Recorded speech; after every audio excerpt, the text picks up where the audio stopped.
Welcome to SS competitive hub అండి.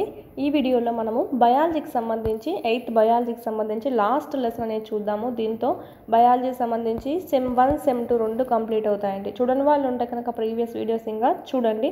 3rd నుంచి 7th వరకు మొత్తం కంప్లీట్ చేస్తున్నాం. 8th అయితే ఇప్పుడు బయాలజీ అనేది స్టార్ట్ చేస్తున్నాం. ప్లస్ 8th జాగ్రఫీ కూడా క్విక్ రివిజన్ అనేది అయిపోయింది, ఒకసారి చెక్ చేసుకోండి. ఇప్పుడైతే మనకి ఇక్కడ 7th లెసన్ వాయు జల కాలుష్యం. ఎవ్రీ పాయింట్ ఇక్కడ ఎక్స్ప్లెయిన్ చేసి చెప్తున్నాము. బిట్టు వచ్చే అవకాశం ఏదైతే ఉంటుందో ఆ పాయింట్స్ అన్నీ ఇక్కడ ఎక్స్ప్లెయిన్ చేస్తున్నాను. ఇక్కడ మీరు వీడియోస్ వినండి. మన యాప్లో టెస్ట్ సిరీస్ అనేటివి అందుబాటులో ఉన్నాయి. ఇక్కడికి వచ్చి ప్రాక్టీస్ చేసుకోండి. బిట్లు ఏ విధంగా వస్తున్నాయి, ఓకే, ఎంత మాత్రం మీరు ఆన్సర్ చేయగలుగుతున్నారు అనేది మీకు తెలుస్తుంది. 8th బయాలజీ కూడా మీకు పెట్టేస్తున్నాము. 8th జాగ్రఫీ కూడా మీకు ఇక్కడ టెస్ట్లనే అప్డేట్ అయిపోయి ఉన్నాయి. ఇక్కడ క్లాసెస్ కూడా అయిపోయి ఉన్నాయి యూట్యూబ్లో.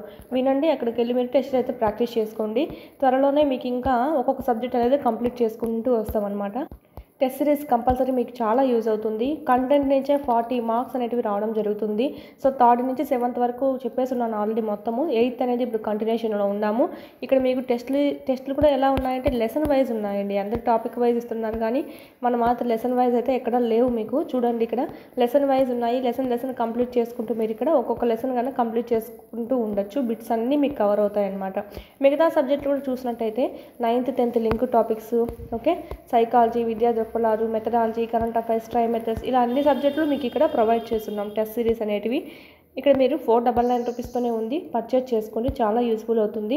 ఫర్దర్ 9th 10th ఏవైతే ఉన్నాయో అవి కూడా మీకు దీనిలో అప్లోడ్ చేయడం అనేది జరుగుతుందండి. 9th 10th లింక్ టాపిక్స్ ఏవైతే ఉన్నాయో వీడియోస్, ఓకే, టెక్స్ట్ బుక్ సంబంధించి ఇక్కడ మీకు ఈ ఫోల్డర్లో అప్లోడ్ చేయడం అనేది జరుగుతుంది. చూడండి, 8th వరకు అయితే మనం యూట్యూబ్లో అప్లోడ్ చేయడం అనేది జరుగుతుంది. 9th 10th అయితే యాప్లో దీంట్లోనే మీకు ఉంటాయండి. నెక్స్ట్ చూసినట్టయితే సైకాలజీకి సంబంధించి చూసినట్టయితే ఓన్లీ 1 రూపీతో ఉంది టెస్ట్ సిరీస్ అనేది. 6 months ఉంది వ్యాలిడిటీ. పర్చేజ్ చేసుకోండి. 100+ టెస్ట్లు అనేటివి ఉంటాయి. లాస్ట్కి మీకు 1000+ బిట్స్ అనేటివి మీకు ఇక్కడ కవర్ అవుతాయి అన్నమాట. ఈ టెక్స్ట్ బుక్స్ లేని వాళ్ళు ఏం చేస్తారంటే మీకు ఇక్కడ ఎంతసేపు వీడియో వినడం కాదు కదా, మీకు కావాలి కాబట్టి మెటీరియల్ అనేది 3rd to 8th new plus old, 9th 10th old ఉంది. త్వరలోనే న్యూ కూడా జాయిన్ చేస్తాము, ఓకే. 9th అనేది కేవలం 199 రూపీస్తోనే ఉంది. మీరు జిరాక్స్ చేయించుకోవచ్చు డౌన్లోడ్ చేసుకొని మీ మొబైల్లో కూడా. ఈ విధంగా మీకు కూడా వీడియోస్ ఉన్నాయి. ఇక్కడ రివిజన్కి మీకు ఇక్కడ ఇవి జిరాక్స్ చేయించుకున్నటువంటివి ఇవి కూడా యూజ్ అవుతాయి. ఈ టెస్ట్ సిరీస్ ఏవైతే ఉన్నాయో ఈ ప్రాక్టీస్ చేసుకోండి. ఈ 3 పనులు కన్నా మీరు ప్యారలల్గా చేస్తూ ఉన్నట్టయితే వీడియోస్ వినడము, రివిజన్ చేసుకోవడము ఈ పీడిఎఫ్స్ ద్వారా, ఓకే. నెక్స్ట్ ఇక్కడ టెస్ట్ సిరీస్ ప్రాక్టీస్ చేసుకోవడం చేశారంటే కనుక కంపల్సరీ ఈ 3 months 4 monthsలో మీ టెక్స్ట్ బుక్ కంటెంట్ అంతా మీరు ఇక్కడ ఫుల్ఫిల్గా కవర్ చేసే అవకాశాలు అయితే ఎక్కువగా ఉంటాయి. చూడండి, మీకు ఇక్కడ కోర్సెస్ గురించి కనుక ఏమైనా డౌట్ ఉంటే కనుక 8985105456 నెంబర్కి కాల్ చేయండి. డిఎస్సికి ప్రిపేర్ అయ్యే ప్రతి అభ్యర్థి దగ్గర ఉండాల్సిన టెస్ట్ సిరీస్ అయితే ఏదంటే మనకు అదే అండి. ఎందుకంటే లెసన్ వైజ్ ఉన్నాయి. ఇక్కడ మనం ఫోకస్ చేయాల్సింది కూడా లెసన్ వైజే ఫోకస్ చేసుకోవాలి. అంటే ఎవ్రీ లెసన్ అనేది మీకు కవర్ అయ్యే విధంగా ఉండాలి. ఎవ్రీ బిట్ కూడా ఈ విధంగానే మీకు టెస్ట్ సిరీస్ అనేది చూడండి. నెక్స్ట్ కంటిన్యూషన్ చేద్దాము. 7th lesson and last lesson ఇది 8th బయాలజీకి సంబంధించి వాయు జల కాలుష్యం. ప్రపంచంలో 7 వింతల్లో మనకు ఒకటైనటువంటిది ఏంటంటే ఆగ్రాలోని తాజ్మహల్ అని చెప్పచ్చు. తాజ్మహల్ పరిసర ప్రాంతాల్లో వాయు కాలుష్యం అనేది ఎక్కువగా ఉందండి. ఎక్కువగా ఉండడం వల్ల ఆ తెల్లని పాలరాయి ఏమవుతుందంటే అది మనకు పసుపు కలర్లో మారడం అనేది జరుగుతుంది. తెల్లని పాలరాయి స్మారక చిహ్నం అందం ప్రమాదంలో పడుతుందని చెప్పి భావించి ఇక్కడ మనకి కాలుష్యాన్ని తగ్గించాలి అనుకున్నారు. దాని బేస్డ్గా ఎన్నో చర్యలు కూడా జరుగుతూ ఉన్నాయి. సో ముందు ముందు చూసుకుంటాం అనమాట. నెక్స్ట్ చూసినట్టయితే గాలిలో వాయువుల మిశ్రమం ఉంటుందని మనకు తెలుసు. అవే చూసినట్టయితే ఎంతెంత శాతం ఉంటాయి అంటే నైట్రోజన్ అండి, నైట్రోజన్ 78% ఉంటుంది. 21% ఆక్సిజన్ ఉంటుంది. మిగతా మనకు కార్బన్ డైఆక్సైడ్ కానీ, ఆర్గాన్ కానీ, మీథేన్ కానీ, ఓజోను మరియు నీటి ఆవిరి చాలా తక్కువ పరిమాణంలో ఉంటాయి. హాని కలిగించేంతగా ఉండకుండా తక్కువ పరిమాణంలో ఉంటాయన్నమాట. ఎక్కువగా చూసినట్టయితే నైట్రోజన్ 78%, ఆక్సిజన్ 21% ఉంటుంది. ఎవ్రీ క్లాస్లో మనకి ఇది బిట్ వస్తూనే ఉందండి. ఇవి మనకు పర్సంటేజ్ మాత్రము. సో చూసుకోవాలి, ఎక్కడైనా మనకి ఇక్కడ అడిగే అవకాశం అయితే ఉంటుంది. నైట్రోజన్ శాతం ఎంత అని, ఆక్సిజన్ శాతం ఎంత అని. నైట్రోజన్ ఆక్సిజన్ శాతం వరుసగా పెట్టండి అనైనా అలా అయినా అడగచ్చు. 78-21. నెక్స్ట్ చూసినట్టయితే మెయిన్ పాయింట్స్ చెప్పుకుందాం. ఎందుకంటే బిట్ అడిగేటువంటి ఛాన్సెస్ ఎక్కడ ఉన్నాయో అక్కడే చూసుకుందాం. జీవులు నిర్జీవులు రెండింటిపై హానికర ప్రభావాన్ని చూపే అవసరం లేనటువంటి పదార్థాల ద్వారా గాలి గన కలుషితం అయిందనుకోండి, జీవులు నిర్జీవులు రెండింటిపైన ఇది మనకు డేంజర్గానే ప్రభావం చూపిస్తుంది అనమాట. అట్లాంటి అనవసరమైనటువంటి పదార్థాలు మన గాలిలో కలిసిపోయాయంటే కనుక మన గాలి యొక్క మిశ్రమంలో దాన్ని మనం ఏమంటామంటే వాయు వాయు కాలుష్యం అని చెప్పి అంటామన్నమాట. అంటే మనకి ఇక్కడ ఎయిర్ పొల్యూషన్. ఇది మనం చూసినట్టయితే ఎలా జరుగుతుందో ఇచ్చారు. గాలిని కలుషితం చేసే పదార్థాలనే మనం ఏమంటామంటే వాయు కాలుష్య కారకాలు అంటాం. కొన్నిసార్లు ఇటువంటి పదార్థాలు కార్చిచ్చు లేదా అగ్నిపర్వత విస్ఫోటాల నుంచి ఉత్పన్నమయ్యేటువంటి ఆ పొగ, ధూళి వంటి సహజ వనరుల నుంచి వస్తాయి. కొన్ని మానవ కార్యకలాపాల నుంచి కూడా వస్తాయన్నమాట. మానవ కార్యకలాపాల నుంచి చూసినట్టయితే ఫ్యాక్టరీస్, విద్యుత్ ఉత్పత్తి కేంద్రాలు, వాహనాల నుంచి వెలువడేటువంటి వాయువులు, వంట చెరుకు, పిడకలు మండించడము, వీటి ద్వారా విడుదలయ్యేటువంటి వాయువులు మన వాయువుకి దెబ్బతీయడం అనేది జరుగుతుంది. వాయు కాలుష్య కారకాలుగా మనకి ఇక్కడ అవి మారడం అనేది జరుగుతుంది. చూసుకోవాలి. సహజ కారకాలు ఉన్నాయి, మానవ నిర్మిత కారకాలు అంటే మానవ కార్యకలాపాల వల్ల కూడా వాయు కాలుష్యం అనేది అవుతుంది. వాహనాలు carbon monoxide, carbon dioxide, nitrogen oxide, పొగ వంటి అధిక స్థాయి కాలుష్య కారకాలను ఉత్పత్తి చేస్తుంది. ఈ కార్బన్ మోనాక్సైడ్ ఏం చేస్తుందంటే ఇది మనకు పెట్రోల్, డీజిల్ వంటి ఇంధనాలను పాక్షికంగా మండించినప్పుడు, అంటే ఫుల్గా మండించకుండా లైట్గా మనకి మిడిల్లో మండించినప్పుడు ఏమవుతుందంటే ఈ కార్బన్ మోనాక్సైడ్ అనేది ఉత్పత్తి అవుతుంది. ఇది ఏం చేస్తుందంటే మన మానవులకి ఇది ఒక విషవాయువుగా చెప్పొచ్చండి. రక్తం యొక్క ఆక్సిజన్ వాహక సామర్థ్యాన్ని తగ్గిస్తుంది. రక్తంలో ఆక్సిజన్ అనేది వాహకం అంటే మనకు రవాణా కావడానికి సామర్థ్యాన్ని తగ్గించడం అనేది జరుగుతుంది. కార్బన్ మోనాక్సైడ్ అనేది మోస్ట్ ఇంపార్టెంట్. క్రింది వానిలో ఏ విషవాయువు రక్తం యొక్క ఆక్సిజన్ వాహక సామర్థ్యాన్ని తగ్గిస్తుంది అని అడుగుతారు. ఒకే లైన్లోనే వచ్చేస్తుంది అనమాట. Carbon monoxide most important. ఇలా కూడా అడుగుతారు. కాలుష్య కారకాలు కానివి ఏంటివి క్రింది వానిలో అని. Carbon monoxide, carbon dioxide, nitrogen oxide, nitrogen అని ఇస్తాడు. మనకు లాస్ట్లో చూసుకోవాలి. మనకు మోస్ట్ ఇంపార్టెంట్. ఢిల్లీలో రిజిస్ట్రేషన్ అయిన వాహనాలు ఒకదాని తర్వాత ఒకటిగా వరుసలో పెట్టామనుకోండి ఈ విధంగా, అట్లా వచ్చేటువంటి మొత్తం పొడవు ఏమవుతుందంటే ప్రపంచంలోని 2 పొడవైన నదులు అయినటువంటి నైలు నది, ఇంకొకటి ఏంటంటే అమెజాన్ నది. ఈ 2 కలిపితే ఎంత పొడవు వస్తుందో అంత పొడవు వస్తుందంట. అర్థమైందా మీకు? ఢిల్లీలో రిజిస్ట్రేషన్ అయిన వాహనాలు ఒకదాని తర్వాత ఒకటి ఇలా అమర్చుకుంటూ వెళ్దామంటే ఈ అమెజాన్ నది, నైల్ నది అనేది మన ప్రపంచంలోనే 2 పొడవైన నదులుగా చెప్పుకోవచ్చు. వీటిని మనం పక్కపక్కన పెట్టి కలిపితే ఎంత పొడవు వస్తుందో అంత పొడవు వస్తుందంట. అంటే ఎన్ని వాహనాలు రిజిస్ట్రేషన్ అయి ఉన్నాయో చూడండి, ఎన్ని వాహనాలు అనేవి వస్తున్నాయి, వాటి నుంచి ఎంత కాలుష్యం అనేది మనకు వస్తుంది, వాతావరణంలోకి రిలీజ్ అవుతుందో చూడండి. వాతావరణంలో దట్టమైన మంచు లాంటి పొర ప్రత్యేకించి చలికాలంలో ఏర్పడ్డాన్ని మనం చూస్తూనే ఉంటాము. ఇది మంచుతో కూడుకున్నటువంటి పొగమంచు అంటాం అన్నమాట. ఇది పొగ ఉంటుంది, మంచు ఉంటుంది. సో దీన్ని మనం ఏమంటాం? పొగమంచు అంటాం. పొగలో ఉన్నటువంటి నైట్రోజన్ ఆక్సైడ్, ఇతర వాయు కాలుష్య కారకాలు మంచుతో కలిసి పొగమంచు అనేది ఏర్పడడం అనేది జరుగుతుంది. పొగలో ఉన్నటువంటి నైట్రోజన్ ఆక్సైడ్ ఇంకా ఇతర వాయు కాలుష్య కారకాలన్నీ కలిసి మంచుతో కలిసిపోవడం జరుగుతుంది. ఈ విధంగా కలిసి పొగమంచుని ఏర్పరుస్తాయి. పొగమంచు వల్ల పిల్లల్లో ఉబ్బసము, దగ్గు, శ్వాస తీసుకోవడంలో ఇబ్బందులు ఇలాంటివన్నీ మనం ఇక్కడ చూడవచ్చు. నెక్స్ట్, చమురు శుద్ధి కర్మాగారాలు సల్ఫర్ డయాక్సైడ్, నైట్రోజన్ డయాక్సైడ్ వంటి నైట్రోజన్ డయాక్సైడ్ వాయుపూరిత కాలుష్య కారకాలకు ప్రధాన వనరుగా చెప్పచ్చు. ఎక్కువ వీటి నుంచి రిలీజ్ అవుతున్నాయి. విద్యుత్ ఉత్పత్తి కేంద్రాలలో బొగ్గు వంటి ఇంధనాల దహనం ద్వారా ఏమొస్తుంది? సల్ఫర్ డయాక్సైడ్ ఉత్పత్తి అవుతుంది. ఇవి ఎలా ఇస్తారంటే కింది వానిలో సరికాందేది సరైనదేది అని ఇస్తారండి. ఆప్షన్ ఏ ఇది ఇస్తాడు, ఆప్షన్ బి ఇది ఇస్తాడు. ఆప్షన్ బి ఇవ్వడంలో ఏమి ఇస్తాడు తెలుసా? సల్ఫర్ డయాక్సైడ్తో పాటు ఇంకొక వాయువు ఇస్తాడనమాట. సో చూసుకోవాలి ఏదని చెప్పి. చమురు శుద్ధి కర్మాగారాల్లో అయితే సల్ఫర్ డయాక్సైడ్, నైట్రోజన్ డయాక్సైడ్ విడుదలవుతుంది. విద్యుత్ ఉత్పత్తి కేంద్రాల్లో బొగ్గు వంటి ఇంధనాల దహనం ద్వారా సల్ఫర్ డయాక్సైడ్ ఉత్పత్తి అవ్వడం అనేది జరుగుతుంది. ఇది ఏమవుతుందంటే ఇది శాశ్వతంగా ఊపిరితిత్తుల నష్టంలో సహా శ్వాసకోశ సమస్యలు అనేటివి మనకు కలగజేస్తాయి ఊపిరితిత్తులకు సంబంధించి. నెక్స్ట్, ఇంకా కొన్ని రకాల కాలుష్య కారకాలు చూసినట్టయితే మెయిన్ది క్లోరోఫ్లోరో కార్బన్లు. ఇది చాలా చూసుకోవాలి. దీని మీద బిట్స్ అన్నీ వస్తూ ఉంటాయి. సిఎఫ్సి అంటే ఏంటని కూడా అడుగుతాడు. ఇక్కడ మనం చూసినట్టయితే దేని నుంచి రిలీజ్ అవుతాయంటే వీటిని రిఫ్రిజిరేటరు, ఎయిర్ కండిషనరు, ఏరోసోల్ స్ప్రేలలో ఉపయోగించడం అనేది జరుగుతుంది. సిఎఫ్ఎలు వాతావరణంలోని ఓజోన్ పొరను దెబ్బతీస్తాయి. క్రింది వానిలో ఓజోన్ పొరను దెబ్బతీసేటువంటి ప్రధాన కాలుష్య కారకం ఏది అని అడుగుతారు. Chlorofluoro carbons. ఓజోన్ పొర సూర్యుని యొక్క హానికరమైన అతి నీళ్ళ లోహిత కిరణాల నుంచి మనల్ని రక్షిస్తుందని మనకు ఆల్రెడీ తెలుసుకున్నాము. ఇక్కడ మనకు ఓజోన్ ఏముంటుందంటే మన వాతావరణం చుట్టూ ఒక మందంగా ఉంటుందండి, పొర మాదిరితే ఉంటుంది. దీనికి రంధ్రం పడింది అంటారు కదా. సో రంధ్రం అంటే ఏదో ఒక చాట ఇట్లా హోల్ పడిందని కాదు, ఇది మందంగా ఉండేది వాతావరణంలో క్షీణిస్తూ ఉంటుందన్నమాట, పలసబడిపోతూ ఉంటుంది. ఎక్కువ కాలుష్యం ఎక్కడైతే ఉంటుందో అక్కడ మనకి ఏమవుతుందంటే ఈ విధంగా మనకి ఇక్కడ మందంగా ఉండాల్సిన సన్నగా అయిపోతుంది అనమాట. ఓకే, అక్కడ ఏమవుతుందంటే ఓజోన్ రంధ్రం పడింది అని చెప్పి ఆ విధంగా మనం పిలవడం అనేది జరుగుతుంది. రంధ్రం పడిందంటే ఏదో పెద్ద హోల్ పడిందని కాదు, పలుసగా అయిపోతుంది అనమాట. తద్వారా కిరణాలు అనేటివి డైరెక్ట్ మనకి సూర్యకిరణాలు ఇక్కడ మనకి అతినీల లోహిత కిరణాలు అనేటివి డైరెక్ట్గా పడడం జరుగుతుంది. అది మనకు చాలా హానికరం అనేది మనం తెలుసుకోవాలి. పైన పేర్కొన్నటువంటి వాయువులతో పాటు మోటార్ వాహనాల్లో డీజిల్ పెట్రోల్ను దహించడం వల్ల ఓకే గాలిలో చాలా కాలం పాటు నిలిచి ఉండేటువంటి చిన్న రేణువులు కూడా ఉత్పత్తి అవుతాయి అన్నమాట. అవి ఏమవుతుందంటే మన కంటి చూపును తగ్గించేస్తాయి అన్నమాట.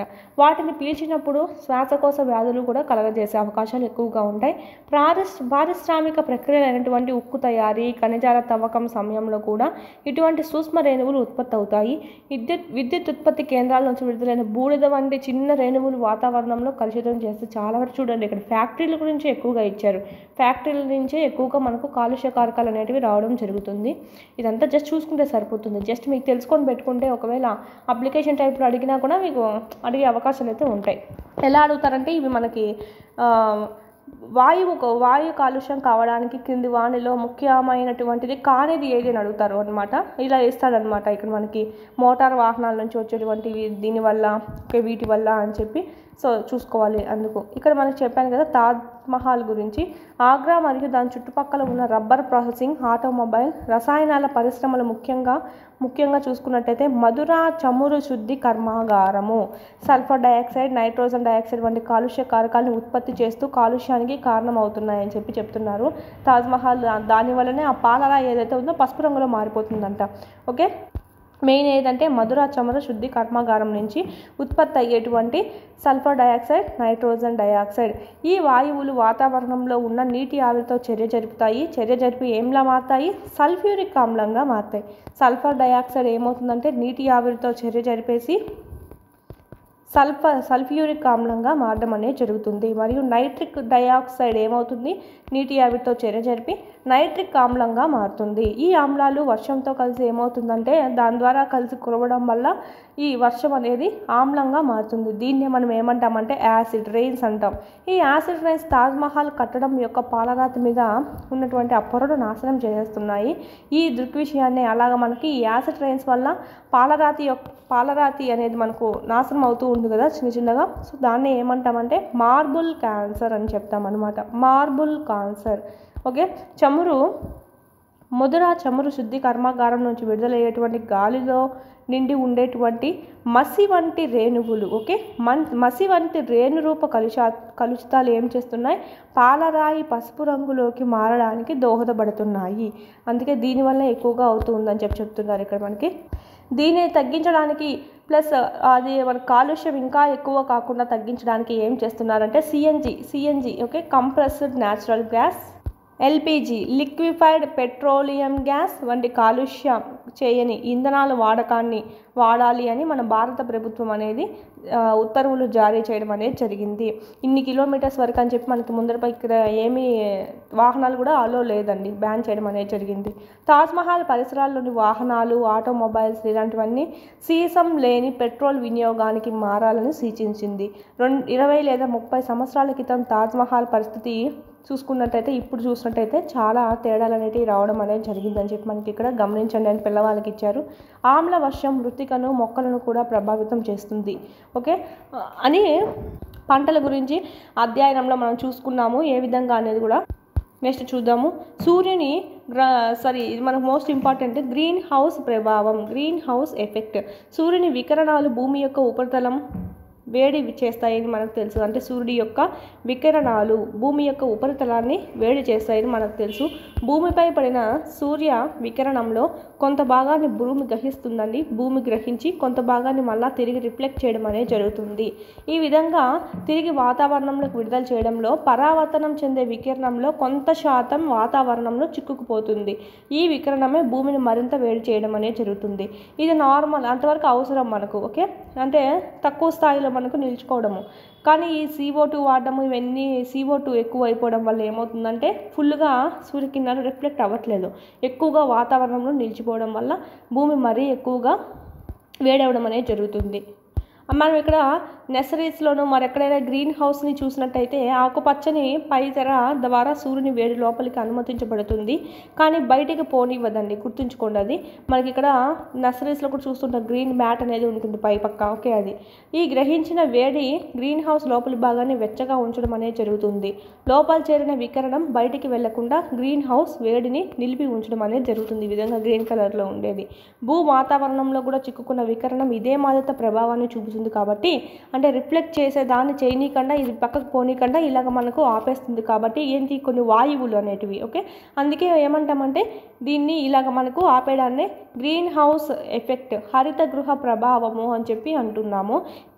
గాలిలో ఉండేటువంటి అధికంగా ఉండేటువంటి కార్బన్ డైఆక్సైడ్ అయితేనేమి గ్రీన్ హౌస్ ప్రభావానికి కారణమయ్యేటువంటి వాయువుల్లో ముఖ్యమైనదిగా చెప్పుకోవచ్చు. అందుకే దీన్ని మనం ఏమంటున్నామంటే గ్రీన్ హౌస్ వాయువులు అని చెప్పి అంటున్నాం. అందుకనే పేరు అలా వచ్చింది. ఓకే, గ్రీన్ హౌస్ ఎఫెక్ట్ అని చెప్పి ఎలా వచ్చిందంటే మనకి ఇక్కడ మ్యాట్ నర్సరీస్కి దాన్ని చూస్తూ ఉంటాము. ఇది మనకి ఏం చేస్తుంది, సూర్యుడి కిరణాలు వస్తాయి కదా భూమి మీద పడి, మళ్ళీ వికిరణం వచ్చి ఈ పరావర్తనం చెందినటివి డైరెక్ట్ మళ్ళీ అట్లా వాతావరణంలోకి వెళ్ళిపోతూ ఉంటాయి, కొంచెం నిల్చుకొని మళ్ళీ పైకి. కానీ ఈ గ్రీన్ హౌస్ ఈ గ్రీన్ మ్యాట్ ఏం చేస్తుందంటే ఇది ఎక్కడనే ఉంచుకుంటుంది అనమాట, బయటికి పంపించకుండా. అంటే ఆ మొక్కలకు బాగా సరిపోయేంత వేడిని ఇవ్వడం అనేది జరుగుతుంది. ఇక్కడ మన వాతావరణంలో కూడా ఈ వాయువులు అనేటివి అదే చేస్తున్నాయి. అయితే మనకి ఇక్కడైతే నర్సరీస్కి అయితే బాగా మేలు, కానీ మన భూమి మీద ఈ విధంగా అంతా నిలిచిపోవడం వల్ల ఏమవుతుంది, వాయువుల ద్వారా భూమి మరీ వేడెక్కి చాలా హానికర ప్రభావాలు అనేటివి ఫ్యూచర్లో చూడాల్సి ఉంటుంది. సో అందుకే మనం దీనికి గ్రీన్ హౌస్ ఎఫెక్ట్ అని పేరు పెట్టడం జరిగింది. ఓకే, కార్బన్ డైఆక్సైడ్ అనే వాయువు గాలి యొక్క సంఘటనలో ఒక భాగంగా చెప్పుకోవచ్చు, గాలి యొక్క మిశ్రమంలో ఒక భాగంగానే చెప్పుకున్నాం. మన మానవ కార్యకలాపాల వల్ల కార్బన్ డైఆక్సైడ్ అనేది నిరంతరం విడుదల చేస్తూనే ఉన్నాము. ఒకవైపు చెట్లు ఏం చేస్తాయి, కార్బన్ డైఆక్సైడ్ తీసుకొని ఆక్సిజన్ని వదులుతాయి కిరణజన్య సంయోగ క్రియలో. అడవుల విస్తీర్ణం తగ్గిపోతుంది. ఓకే, అడవుల విస్తీర్ణం అంటే మనకి ఇక్కడ అడవులు చాలా వరకు కొట్టేస్తూ ఉన్నారు. ఇప్పుడు సంథింగ్ మానవ అవసరాల కోసం అయితేనేమి, సహజంగా అయితేనేమి వాటి కోసము. మొక్కలు కిరణజన్య సంయోగ క్రియ కోసం వాతావరణం నుంచి కార్బన్ డైఆక్సైడ్ వినియోగించుకొని గాలిలో కార్బన్ డైఆక్సైడ్ ఘన పరిమాణం తగ్గిస్తూ ఉంది. అదే మొక్కలే తగ్గిపోతూ ఉంటే, అంటే అడవుల విస్తీర్ణం తగ్గిపోతుంది కదా, ఆ మొక్కలే తగ్గిపోతూ ఉంటే ఆక్సిజన్ వినియోగించుకునే వృక్షాల సంఖ్య కూడా తగ్గిపోవడం అనేది జరుగుతుంది. అంటే ఆక్సిజన్ విడుదల చేయడానికి ఇక్కడ మనం కార్బన్ డైఆక్సైడ్ తీసుకోవడము, ఆక్సిజన్ విడుదల చేయడం కూడా తక్కువైపోతుంది. ఇదే గాలిలో గల కార్బన్ డైఆక్సైడ్ పరిమాణం పెరగడానికి చాలా వరకు కారణం అవుతుంది. మానవ ఒకదానికి ఒకటి లింకప్ అనేది ఉంటుందండి. ఈ కాలుష్యం కారకాలు రిలీజ్ చేయడం ఒకటైతే, ఈ చెట్లు అనేటివి తగ్గించిపోవడం ఇదొకటి, ఫిల్టర్ చేయలేకపోతుంది గాలిని. ఓకే, చెట్ల సంఖ్య తగ్గిపోవడం వల్ల ఇదే గాలిలో గల కార్బన్ డైఆక్సైడ్ పరిమాణం పెరగడానికి కారణమవుతుంది. మానవ కార్యకలాపాలు కూడా వాతావరణంలో కార్బన్ డైఆక్సైడ్ శాతం పెరగడానికి కారణం అనేది అవుతుంది. కార్బన్ డైఆక్సైడ్ వేడిని బంధించి ఉంచడమే కాకుండా అంతరిక్షంలోకి వేడిని పోకుండా భూ వాతావరణంలో నిలిపి ఉంచేస్తుంది. కార్బన్ డైఆక్సైడ్ ఏమవుతుందంటే ఈ వాతావరణంలో ఇట్లా ఉండడం వల్ల ఈ కిరణాలు మళ్ళీ భూమి నుంచి రిఫ్లెక్ట్ అయినటువంటి కిరణాలని వాతావరణంలోకి అంతరిక్షంలోకి పంపించడం లేదు. ఓకే, ఆ వేడి అంతరిక్షంలోకి పోయేటట్టు చేయట్లేదు, మొత్తం ఇక్కడ నిలిచేస్తుంది. సో ఇక్కడ అందుకనే భూమి వేడి అనేది అయిపోతుంది. ఫలితంగా భూ వాతావరణం యొక్క సగటు ఉష్ణోగ్రత క్రమంగా పెరుగుతుంది. దీన్నే ఏమంటామంటే గ్లోబల్ వార్మింగ్ అంటాం. భూతాపం, భూమి వేడెక్కడాన్ని మనం ఏమంటామంటే ఉష్ణోగ్రతలు పెరగడాన్ని గ్లోబల్ వార్మింగ్ అంటాం. మీథేన్, నైట్రస్ ఆక్సైడ్, నీటి ఆవిరి వంటి ఇతర వాయువులు కూడా ఈ ప్రభావానికి దోహద చేస్తాయి. కాబట్టి కార్బన్ డైఆక్సైడ్తో పాటు వీటిని కూడా ఏమంటామంటే హరిత గృహ వాయువులు అని అంటాం. మోస్ట్ ఇంపార్టెంట్, క్రింది వాణిలో హరిత గృహ వాయువులకు సంబంధించి కానిది ఏమిటి అని అడుగుతారు, చూసుకోవాలి. సంబంధం అయినటువంటివి కార్బన్ డైఆక్సైడ్, మీథేన్, నీటి ఆవిరి, నైట్రస్ ఆక్సైడ్. గ్రీన్ హౌస్ వాయువులు విడుదల తగ్గించేందుకు చాలా దేశాలు ఒక ఒప్పందానికి రావడం జరిగింది. అందులో ఒకటి ఏంటంటే క్యోటో ప్రోటోకాల్ అనేది అటువంటి ఒప్పందాల్లో ఒకటిగా చూసుకోవచ్చు. మోస్ట్ ఇంపార్టెంట్, హై క్లాసెస్లో ఇంకా దీని ఎప్పుడు ఏర్పడిందో అంతా మనం చూసుకుంటాము. భూమి యొక్క ఉష్ణోగ్రత అతి తక్కువగా అనగా 0.5 degrees ఓకే సెల్సియస్ పెరిగినట్లయితే కనుక భూమిపై తీవ్రమైన ప్రభావాన్ని చూపిస్తుందంట. భూతాపం కారణంగా ఏమైందంటే గంగోత్రి హిమనీ నదం కరగడం అనేది ప్రారంభమైంది. భూమి అంతా వేడెక్కింది. హిమాలయాలు ఆ వేడికి ఏమవుతాయి, ఆ నీళ్ళంతా మంచంతా కరగడం అనేది జరుగుతుంది. ఈ విధంగా గంగోత్రి హిమనీ నదం అనేది కరిగింది.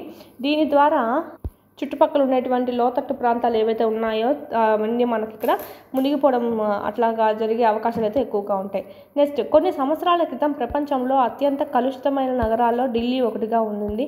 పెట్రోల్, డీజిల్ నడిచే వాహనాల నుంచి వెలువడే పొగతో అది ఉక్కిరి బిక్కిరి అవ్వడం అనేది జరుగుతుంది. అందుకే వీటికి ప్రత్యామ్నాయంగా సిఎన్జి మరియు సీసరహిత పెట్రోల్ వంటి ఇంధనాల వాడకం ప్రారంభించాలని నిర్ణయం తీసుకుంది. ఇక్కడ మనకి ఇవన్నీ కూడా ఇచ్చారు చూడండి. ఓకే, సిఎన్జితో నడుస్తున్నటువంటి ప్రజా రవాణా బస్సు అక్కడ కాలుష్యం తగ్గించడానికి అని చెప్పి ఇవి యూజ్ చేయడం అనేది జరుగుతుంది. నెక్స్ట్, ఇంకా మనకంతా చాలా తక్కువ టాపిక్, ఇదంతా నార్మల్ మ్యాటర్ ఉంటుంది, అది మనకి ఏమీ అవసరం లేదు. బిట్లు వచ్చే కాడ చూసుకుందాము. ఇది ఇంతవరకు మనకి ఇంకా అప్లికేషన్ అడిగే ఛాన్సెస్ ఉంటాయి. కానీ ఇంకా పైన మనకు చూసినట్టయితే ప్రతి సంవత్సరము జూలై నెలలో అనేక లక్షల మొక్కలు నాటడం కోసం జరిగే వన మహోత్సవం అనేది మనకు జరుపుతూ ఉంటారు. వన మహోత్సవం అనేది మనకు ఏ నెలలో జరుపుతారు ఎక్కువగా అంటే మనకి ఇక్కడ చూసినట్టయితే జూలై నెలలోనే జరుపుతారండి. జూలై. నెక్స్ట్, నీటి నాణ్యతను కలుషితం చేసే పదార్థాలే మనం ఏమంటామంటే జల కాలుష్య కారకాలు. వాతావరణం ఏమని చెప్పుకున్నాం, ఇంతసేపు వాతావరణం గురించి చెప్పుకున్నాం, వాయు కాలుష్యం చెప్పుకున్నాము, ఇప్పుడైతే జల కాలుష్యం. నీటి నాణ్యతను కలుషితం చేసే పదార్థాలనే మనం ఏమంటామంటే జల కాలుష్య కారకాలు. సేమ్ వాయు కాలుష్య కారకాలు ఎట్లయితే అనుకున్నామో సేమ్ ఇవి కూడా మనకి జలాన్ని కలుషితం చేస్తాయి కాబట్టి జల కాలుష్య కారకాలు అని చెప్పుకుంటాము. భారతదేశంలో అత్యంత ప్రసిద్ధి చెందినటువంటి నదుల్లో గంగా నది అనేది ఒకటి. ఈ నది భారతదేశ ఉత్తర మధ్య తూర్పు ప్రాంతాల జల అవసరాలను తీరుస్తుంది ఉందండి. మిలియన్ల కొద్ది ప్రజలు వారి దైనందిన నివాసిత అవసరాలకు ఈ నదిపైన ఆధారపడడం అనేది జరిగింది, ఆధారపడి జీవిస్తున్నారు. ప్రకృతి కొరకు ప్రపంచ వ్యాప్త నిధి world wide fund of nature, WWF అంటే ఏమిటి అబ్రివేషన్ కూడా చూసుకోవాలి. World wide fund of nature, fund for nature, ప్రకృతి కొరకు ప్రపంచ వ్యాప్త నిధి, వరల్డ్ వైడ్ ఫండ్. నెక్స్ట్, ఇది చేసినటువంటి అధ్యయనంలో తేలింది ఏంటంటే గంగా నది ఆపదలో ఉన్న ప్రపంచంలోని 10 నదులలో ఒకటిగా గుర్తించడం అనేది జరిగింది. ఎందుకంటే ఎక్కువ కలుషితం అయిపోతుందని. ఓకే, పట్టణాలు, నగరాల గుండా ఈ నది ప్రవహించడం వల్ల చెత్త చెదారాలు అందులో విసిరేస్తూ ఉన్నారంట. శుద్ధి చేయనటువంటి మురుగునీరు, శవాలు, అనేక హానికరమైన వస్తువుల్ని నీటిలోకి డైరెక్ట్గా వదిలేయడం జరుగుతుంది. ఇదంతా ప్రమాదకర. ఇదంతా ఇలాంటివన్నీ కలుషితంగా చేయడం వల్లనే ఈ గంగా నది అనేది మనకు చాలా కలుషితమైంది, ప్రమాదకర స్థితికి చేరుకుంది నది అనేది. అంటే ఆ నీళ్ళు తాగినా కూడా మనకి ఇక్కడ హాని కలిగే విధంగా. నిజం చెప్పాలంటే కొన్ని చోట్ల తీవ్రమైన కాలుష్యం మూలాలు అధిక స్థాయిలో ఉండడం వల్ల జల జీవనానికి పూర్తిగా ఆటంకం ఏర్పడిన కారణంగా అనేక ప్రాంతాలలో ఈ నది మృత నదిగా మార్పు చెందిందంట. అంటే తాగిన చనిపోతారు అన్న విధంగా అంత కలుషితం అయిపోయినాయి నీళ్ళు అనేటివి. మృత నదిగా కూడా మార్పు చెందిపోయిందంట. దీనికోసమని ఇట్లా తగ్గించాలి కాలుష్యాన్ని అని చెప్పి 1985లో ప్రారంభించినారు. ఏదంటే గంగా నది కార్యాచరణ ప్రణాళిక. గంగా నది కార్యాచరణ ప్రణాళిక స్టార్ట్ చేసినటువంటి ఇయర్ ఏమిటి అని అడుగుతారు, 1985. ఈ జీవనదిని కాపాడడానికి నెలకొల్పినటువంటి పథకంగానే చెప్పుకోవచ్చు. ఏ నదిని కాపాడడానికి అని కూడా అడుగుతారు, చూసుకోవాలి. గంగా నది. ఓకే, నదిలోని కాలుష్య స్థాయిలను తగ్గించడం అనేది దీని ప్రధాన ఉద్దేశం. దీని ప్రధాన ఉద్దేశం లేదా ప్రధాన లక్ష్యం ఏమిటి, నదిలోని కాలుష్య స్థాయిల్ని తగ్గించడము. ఇక్కడ నెక్స్ట్ చూసినట్టయితే సరికొత్తగా భారత ప్రభుత్వం 2016లో క్లీన్ గంగా జాతీయ మిషన్ NMCG అనేటువంటి కొత్త పథకాన్ని ప్రారంభించింది. National mission for clean Ganga. Okay, NMCG అంటే national mission for clean Ganga. ఇక్కడ మనం చూసినట్టయితే నెక్స్ట్ ఒక ఉదాహరణగా ఉత్తరప్రదేశ్లోని కాన్పూర్లో గల గంగానది పరివాహక ప్రాంతం కాలుష్యం సంభవించే ప్రదేశాల్లో ఒకటిగా చెప్పచ్చు. కాన్పూర్ అండి, ఎక్కడ ఉంది మనకి, ఇక్కడ ఉత్తరప్రదేశ్లో ఉంది. అత్యధిక జనాభా కలిగిన పట్టణాల్లో కూడా ఇది ఒకటిగా చెప్పుకోవచ్చు. ఇది మనకు గంగా నది ప్రజలు స్నానం చేయడము, బట్టలు ఉతకడము, మల విసర్జన చేయడము ఇలాంటి దృశ్యాలన్నీ మనం అక్కడ చూడవచ్చు. అంతేకాకుండా చెత్త, పూలు, దేవతామూర్తుల యొక్క విగ్రహాలు, భూమిలో విక్షేపణం కాని పాలిథీన్ సంచులన్నీ దాంట్లో వేస్తారనమాట. అందువల్ల అది ఎక్కువ కలుషితం అయిపోయింది. కాన్పూర్లో గంగానది నీటి పరిమాణం తక్కువగా ఉండడమే కాకుండా ప్రవాహ వేగం కూడా నెమ్మదిగా ఉంటుంది. అంతేగాక కాన్పూర్లో 5,000 కంటే ఎక్కువ పరిశ్రమలు కేంద్రీకృతమై ఉన్నాయంట. ఇంకా ఆ పరిశ్రమలు ఏమవుతాయి? ఈ పరిశ్రమల్లో ఏ పరిశ్రమలు ఎక్కువగా ఉన్నాయంటే ఎరువులు, డిటర్జెంట్లు, తోళ్ళు రంగుల పరిశ్రమలు ఎక్కువగా ఉన్నాయి. ఇవి ఏం చేస్తాయంటే వాటి యొక్క విషపూరితమైనటువంటి రసాయనాలను డైరెక్ట్గా నదుల్లోకి వదిలేయడం అనేది జరుగుతుంది, గంగా నదిలోకి. ఓకే, దీనివల్ల ఎక్కువగా కలుషితమైందని చెప్తున్నారు. నెక్స్ట్ మనం చూసినట్టయితే విషపూరితమైనటువంటి రసాయనాలు ఏవంటే ఆర్సెనిక్, సీసం, ఫ్లోరైడ్లు మొక్కల పెరుగుదలపై విష ప్రభావాన్ని చూపిస్తాయి. మొక్కల పెరుగుదలపై విష ప్రభావాన్ని చూపించేటువంటి విషపూరిత రసాయనాలు ఏవి అంటే arsenic, sesame, fluoride, ASF. Okay, arsenic, sesame, fluoride. ఈ కలుషిత నీరంతా నేలలోకి చేరడం వల్ల కూడా నేల ఆమ్లత్వము, క్రిములు పెరుగుదలలో మార్పు అనేది జరుగుతుంది. ఒక్కటనే కాదు, ఎన్నో రకాలుగా ఇక్కడ హాని అనేది జరుగుతూనే ఉందండి. చూడండి, ఒక్కటనే కాదు, లింకప్. అయినప్పటికీ ఈ రసాయనాలన్నీ వ్యవసాయ క్షేత్రాల్లో ఉన్న నీటిలో కలిసిపోయి ఈ క్రమంలో నీటి ప్రవాహాల్లోకి చేరిపోతాయన్నమాట. ఈ రసాయనాలు ఏం చేస్తాయి? భూమిలోకి ఇంకి భూగర్భ జలం ఏదైతే ఉందో దాన్ని కూడా కలుషితం చేసేస్తున్నాయి ఈ రసాయనాలన్నీ. ఓకే, అలా రసాయనాలని మనం ఇక్కడ అందుకే ఫుల్గా దాన్ని ఫిల్టర్ చేసి తర్వాత మాత్రమే నదుల్లో కలపాలి పరిశ్రమలు కూడా అని చెప్పి ఇక్కడ మనకి ఒక చెరువు దూరం నుంచి చూసినప్పుడు అది ఆకుపచ్చగా కనిపిస్తుంది. కారణం ఏంటి?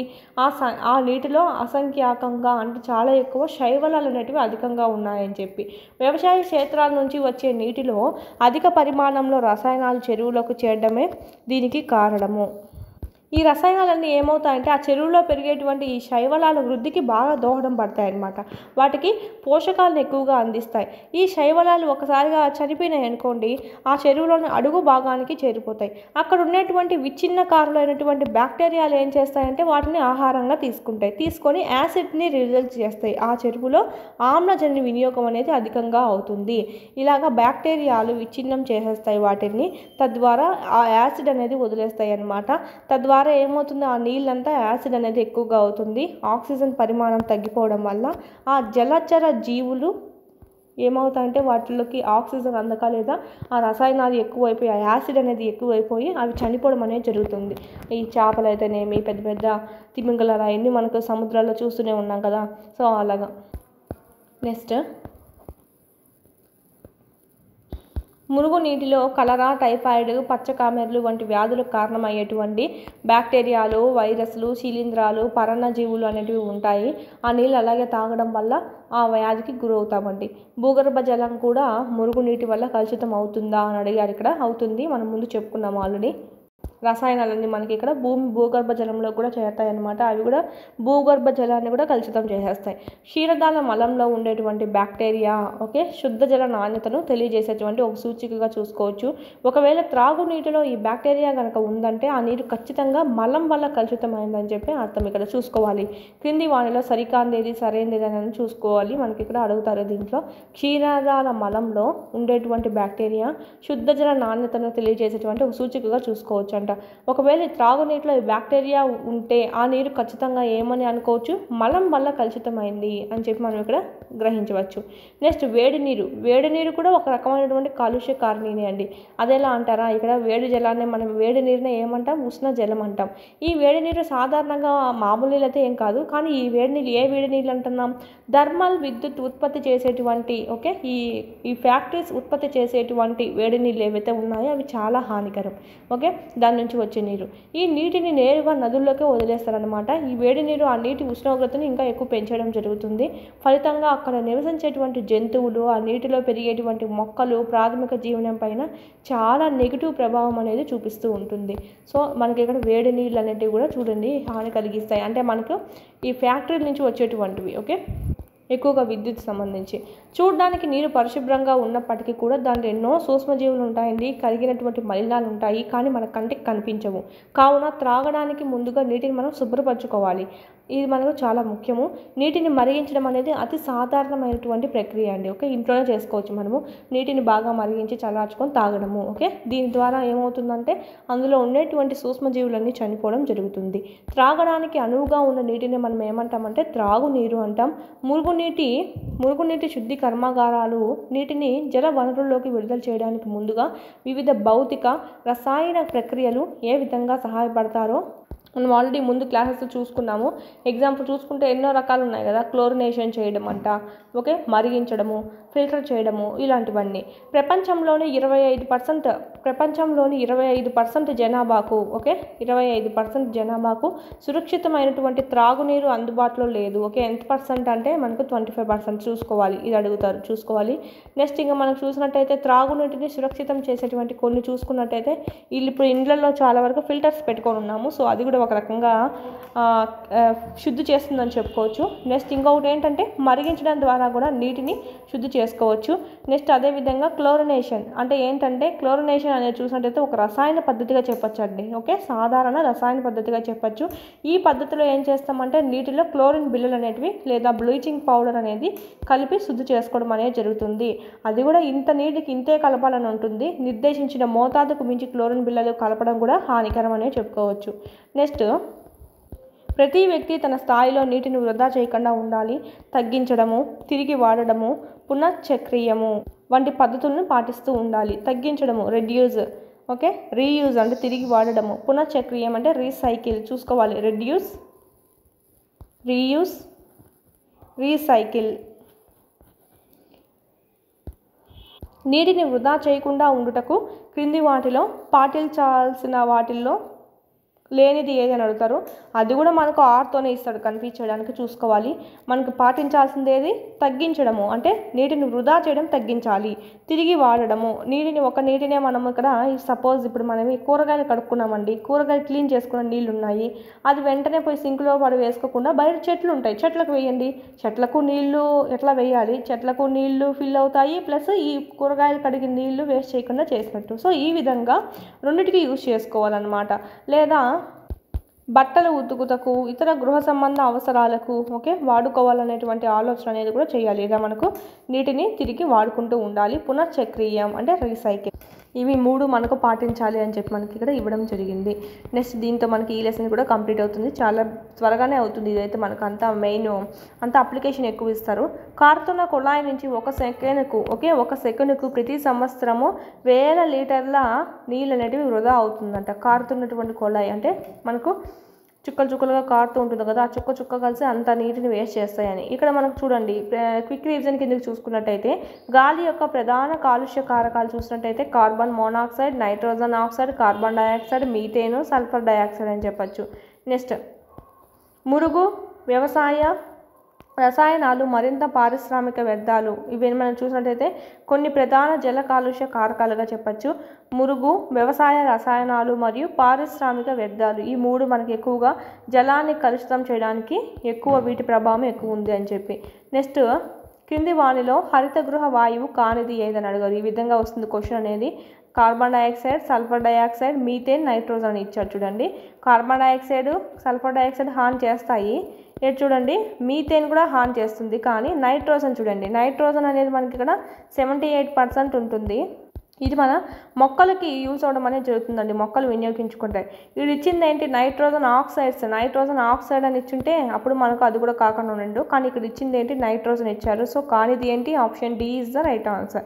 ఇక్కడ మనకు అడిగిందే ఏంటి, కానిది అడిగారు. ఓకే, హరిత గృహ వాయువు కానిది.